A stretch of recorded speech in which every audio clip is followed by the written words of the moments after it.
보는 셀 정샛별입니다. 저는 모태신앙으로 항상 교회에서 사랑을 받으며 커왔습니다.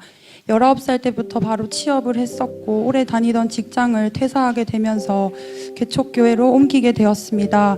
그 후 10년 가까이 양육훈련이 없이 지냈는데 그러다가 작년에 저희 행복모임과 함께 양육반을 시작하게 되면서 매 시간 은혜가 되었고 또 훈련받는 것이 즐거웠습니다.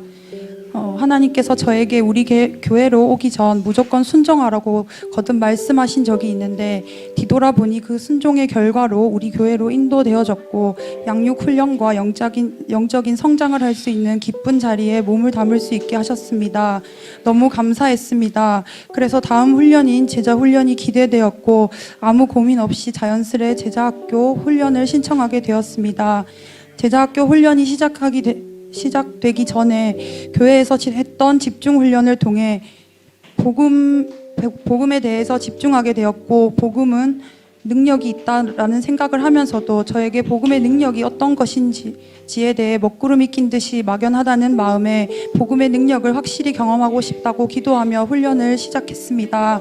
훈련에 앞서 훈련의 목적을 배웠는데 첫 번째는 로드십, 인생의 주인이 예수님이라는 것을 철저히 인정하는 것과 두 번째로 전도 제자인 행복모임 리더가 되는 것이었습니다. 제자학교 훈련을 수료하고 뒤돌아보니 훈련을 받으면서 이 두 가지로 큰 씨름을 했던 것 같습니다. 훈련 시간, 제 신앙의 현 주소를 확인하는 시간이었습니다. 저는 모태신앙이었고 하나님을 인격적으로 만났지만 구원의 확신이 흔들리고 또 기쁨을 잃을 때도 있었고 하나님께 사랑받는 것이 당연하게만 여겨졌던 정말 영적으로 어리고 미지근한 신앙 상태였다는 것을 알게 되었습니다. 하지만 훈련을 거듭하면서 모태신앙으로 살면서 이 구원이 얼마나 값진 것인지에 대해서 하나님께서 아버지가 되어주신 것이 얼마나 감사한 것인지 깨닫게 되었고 복음의 빚진 자라는 말에 정말 공감하고 집중하게 되었습니다. 제자학교의 훈련 목적 중 하나가 행복모임의 리더였기 때문에 행복모임에 대한 기대와 동시에 부담감이 있었습니다. 저는 구미에서 교회를 다니고 있었습니다. 자연스레 저의 베스트도 대부분 구미에 있습니다. 교회와 거리가 멀었기 때문에 한 번으로 전도가 끝나는 것이 아니라 관계를 맺고 수차례 진행되어야 하는 행복모임 자체가 너무 부담되었습니다.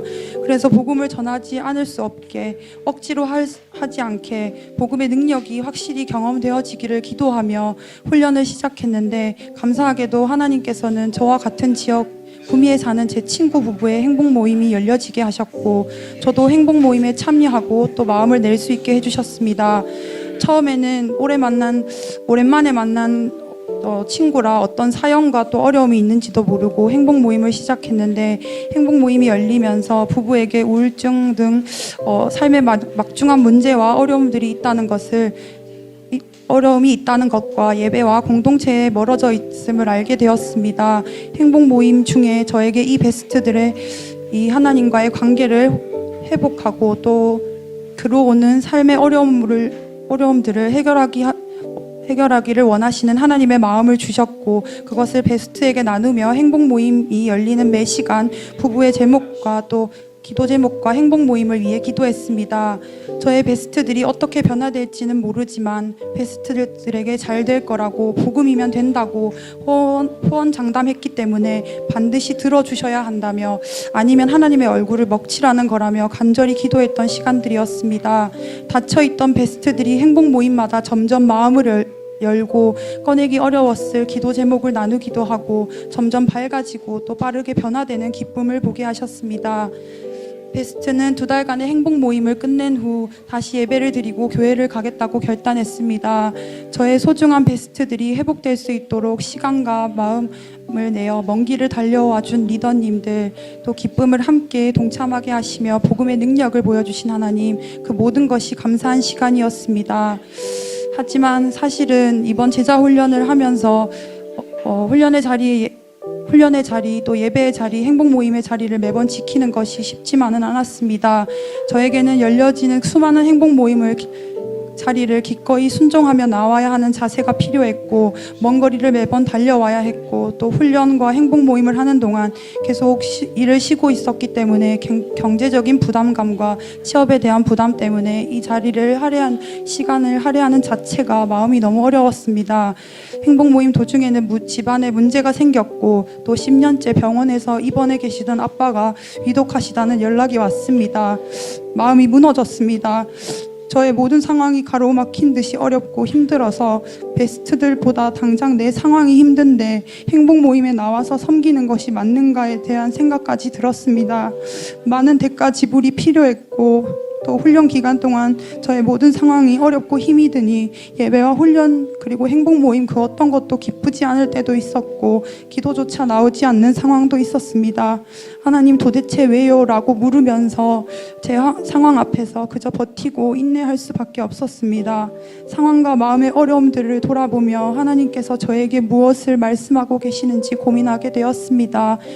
저의 입으로는 예수님이 내 인생의 주인이시다고 외치지만 행동으로는 제가 내려놓지 못하는 영역에서는 여전히 제가 주인으로 살고 있었고, 또 모든 영역에서 예수님을 온전한 주인으로 모셔드리기를 원하는 것을 깨닫게 하시는 시간이었고, 그렇게 제자반 훈련을 수료했습니다. 기대감으로 시작했던 제자학교를 여러 가지 어려운 상황으로 인해 은혜롭게 마치지 못한 것 같아서 마음이 좀 어려웠습니다. 그러던 중 담당 목사님께서 청소년 집중훈련에 같이 가자는 연락을 받았습니다. 제 상황을 전혀 모르고 말씀하시는 것 같아 내키진 않았지만 한 번 더 순종하는 마음으로 가게 되었습니다. 집중훈련에서 양육이란 본을 보이는 것이라고 말씀하셨습니다. 그 말씀을 들으면서 제가 우리 교회에 첫 예배를 드렸을 때인 회복캠프가 생각나게 하셨습니다. 담임 목사님의 가정 환경과 삶에 대한 간증을 듣고 잘 울지 않던 제가 많이 울었고 또 회복되는 시간이었는데, 그 이유는 저와 너무나도 닮아있는 삶 때문에 깊이 공감하고 위로되었기 때문입니다. 이전까지만 해도 내 상처에서 회복되는 것만 집중하고 있었는데, 본을 보이는 것이 양육이라는 말씀에 내 삶에서도 나도 온전히 회복되고 본이 되어 혼자 아파하고 또 울고 있는 아이들을 위해 함께 울어주고 위로하며 함께 회복하고 싶은 그런 마음을 주셨습니다. 깊은 상처만큼 하나님을 깊이 만날 수 있어서 감사했다고 고백할 수 있는 시간이었습니다. 다른 환경은 다른 부르심이라고 말씀하셨던 목사님의 말씀이 이제 완전히 이해가 갔습니다. 집중훈련 자리와 간증을 쓰는 지금까지를 돌아보니 처음도 집중훈련으로 시작하고 또 제자학교 양육훈련과 집중훈련으로 또 마무리했습니다. 제자학교를 수료할 때는 마음이 굳어진 채로 간증을 하라고 하시면 안 할 거라고 다짐했는데, 집중훈련까지가 저의 제자훈련이었던 것이었습니다. 집중훈련까지 다녀오니 마음이 회복되고 간증이 넘치게 하셨습니다. 하나님의 타이밍은 참 완벽하신 것 같습니다.